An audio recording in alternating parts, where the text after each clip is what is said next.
Good morning, 10th standard. And today we are going to start the chapter number 2, that is acid, bases and salts. है ना बच्चे? तो इस chapter के अंदर हम पढ़ने वाले हैं कि एसिड बेसिस एंड सॉल्ट्स क्या होते हैं. First of all, I just want to ask from all of you कि why there is need to study about this chapter. पढ़ना क्यों है हमें, क्या जरूरत है इस चैप्टर को पढ़ने की.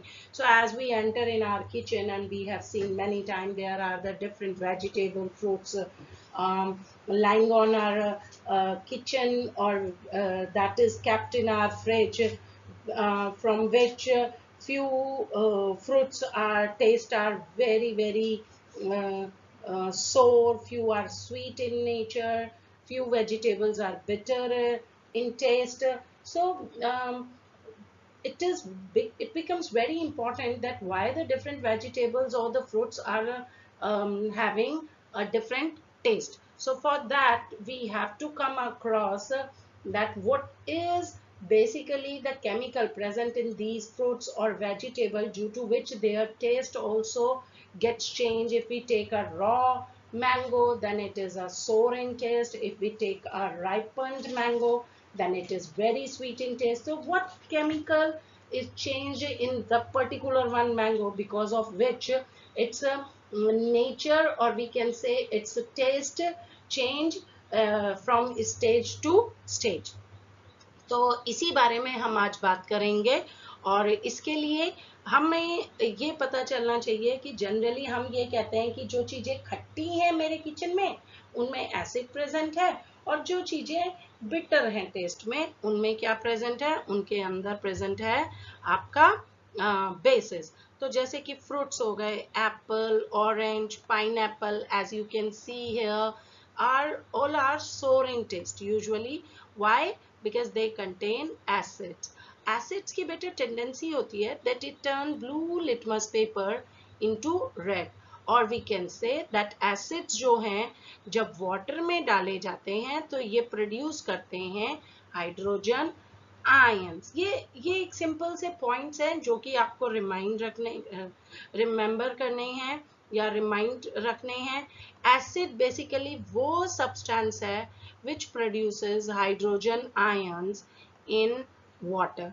ठीक है, तो मैंने जब एसिड को पानी में डाला, यहाँ डाला, तो पानी के साथ साथ इसमें क्या प्रेजेंट हो गया, H पॉजिटिव आयंस हो गए. जैसे कि हाइड्रोक्लोरिक एसिड को जब वाटर में डालेंगे तो वो किस में कन्वर्ट हो जाएगा, H positive plus Cl negative में प्रेजेंट होगा. तो it is the hydrogen ions. वो क्या हाइड्रोजन आयंस होते हैं जो कि ब्लू लिटमस को किस में कन्वर्ट करते हैं, रेड में कन्वर्ट कर देते हैं, और एसिड्स की कैरेक्टरिस्टिक्स प्रॉपर्टी को शो करते हैं. ठीक है बेटा, तो प्रॉपर्टीज कौन कौन सी होती हैं एसिड्स की. तो जैसे कि उनका टेस्ट सोर होता है, ये बहुत सारे मेटल्स के साथ रिएक्ट करते हैं और क्या बनाते हैं, हाइड्रोजन गैस बनाते हैं. These are usually corrosive. Corrosive माने कि जब आपका किसी भी के साथ क्या कर जाते हैं, इजीली रिएक्ट कर जाते हैं. और appears to eat away material माने कि किसी भी एलिमेंट को या किसी भी सब्सटेंस को खा सकते हैं. खाने का मतलब ये नहीं है आपने खाना खा लिया. खाने का मतलब है कि इट रिएक्ट्स विद दैट. ठीक है, एसिड्स रिएक्ट विद दैट. और एसिड्स वो सब्सटेंसेस होते हैं जिनका फॉर्मूला H से स्टार्ट होता है, जैसे HCl. और कॉमन एसिड्स क्या क्या है बेटा हमारे, ये बेटा हमारे ऑर्गेनिक एसिड हैं, जैसे सिट्रिक एसिड है, लैक्टिक एसिड है, एसेटिक एसिड है, कार्बोनिक एसिड है, या फॉस्फोरिक एसिड है. ये सारे citric acid, lactic acid, acetic acid, these are the our organic acids. Where are, if we are talking about carbonic or phosphoric, so these are the inorganic acids. और hydrochloric acid is a mineral acid. ठीक है, तो citric acid कहाँ कहाँ मिलता है, citrus fruits और preservatives में. लैक्टिक एसिड योगर्ट दही में मिलता है. और हमारी मसल्स में प्रोड्यूस होता है जब हम ओवरवर्कड होते हैं. हम बोलते हैं ना हमारी मसल्स में फटीग आ गया है, हम जब ट्रैकिंग करते हैं, माउंटेनियरिंग करते हैं, तो हमारे मसल्स में क्रैम्प्स आ जाते हैं. तो that is because of the consumption of more lactic acid in our muscles. ठीक है, विनेगर और प्रिजर्वेटिव की फॉर्म में एसिटिक एसिड को यूज किया जाता है, जबकि कार्बोनिक एसिड जो है हमारे सारे सॉफ्ट ड्रिंक्स या बेवरेजेस में होता है, सॉफ्ट बेवरेजेस में। और आपको मालूम ही होना चाहिए कि हाइड्रोक्लोरिक एसिड तो हमारे फूड डाइजेशन में यूज होता है, हमारे स्टमक में प्रोड्यूस्ड होता है। ठीक है, और अगर ज़्यादा खाना खा लो, ऑयली फूड खा लो, तो उससे भी एसिड प्रोड्यूस हो जाता है, जिसकी वजह से हमें स्टमक एसिडिटी की प्रॉब्लम भी होती है। Okay, now there are the two types of acids, one is the strong acid, another one is the weak acid। बेटा strong acid वो है जो जब वाटर में डाला जाए तो वो completely आयोनाइज हो जाए, माने कि पूरा का पूरा टूट जाए, पूरे H positive ions plus that particular Cl negative, जैसे HCl है तो H positive plus Cl negative में पूरा completely डिसोशिएट हो गया। जबकि वीक है एसिड वो है जो कि पार्शियली आयोनाइज्ड होता है, जो कि पूरा पूरा आपका कंप्लीटली डिसोशिएट नहीं होता। जैसे कि इस वाटर के अंदर अब CH3COO नेगेटिव भी है तो H पॉजिटिव भी प्रेजेंट है, इसमें पूरा Cl नेगेटिव है और H पॉजिटिव है। इसमें अगर आप देखोगे तो देखो CH3COO नेगेटिव भी है और CH3COOH भी प्रेजेंट है और H पॉजिटिव भी प्रेजेंट है, माने तीनों हो गया, रिएक्टेंट भी प्रेजेंट है और प्रोडक्ट भी प्रेजेंट है। इसमें क्या है, इसमें सिर्फ प्रोडक्ट के आयंस प्रेजेंट है।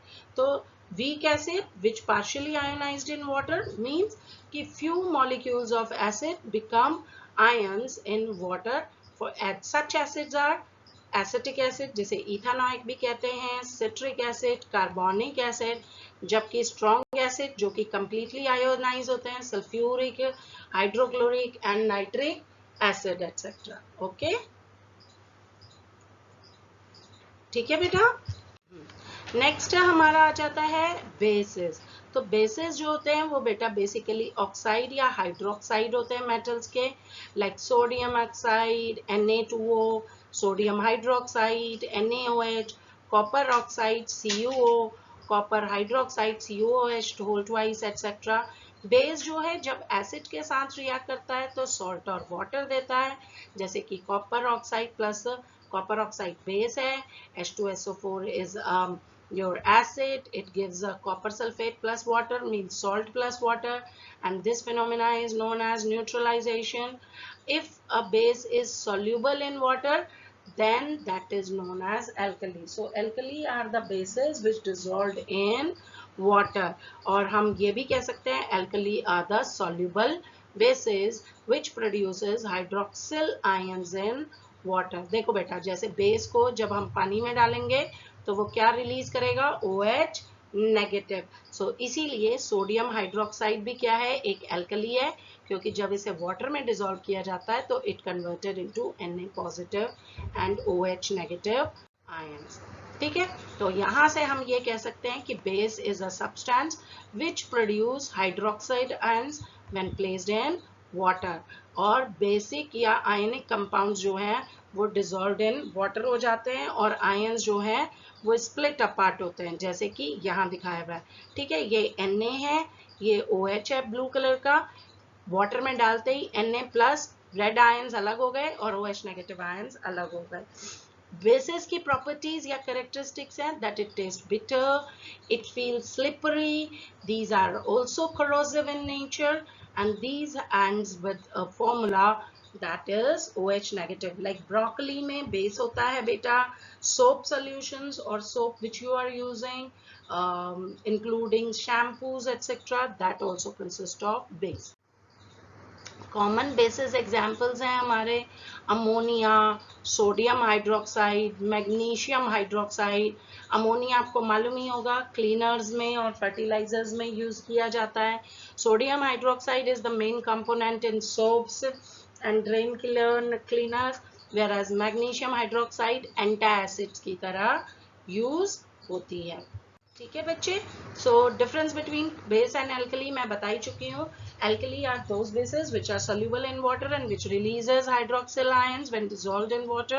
Like copper hydroxide is a base but not an alkali। क्यों?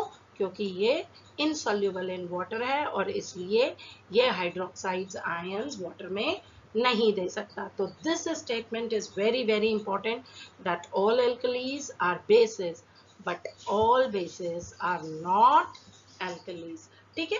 So today we just go through the general properties or the characteristics of acids and bases.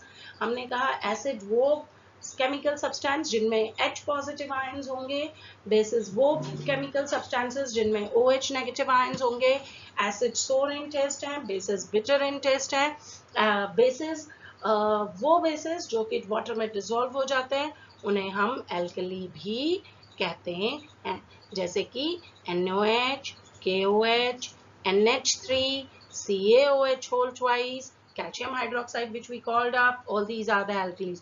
Whereas copper oxide, copper hydroxide, iron oxide, magnesium oxide, all these are the bases but not alkalis. ठीक है बच्चे? Thank you.